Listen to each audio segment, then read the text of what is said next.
कभी कभी कुछ दिन ऐसे भी होते हैं जब तुम सिर्फ नींद के लिए जीते हो, और आज का दिन वैसा ही।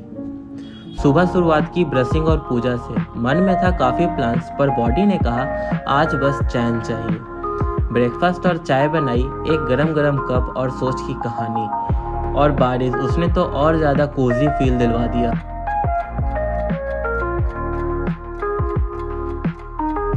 फिर क्या, मैं सीधा शाम 6 बजे उठा।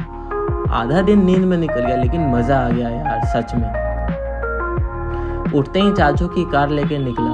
राइट हेडलाइट चेंज करवानी थी और वही कराते कराते रात हो गई।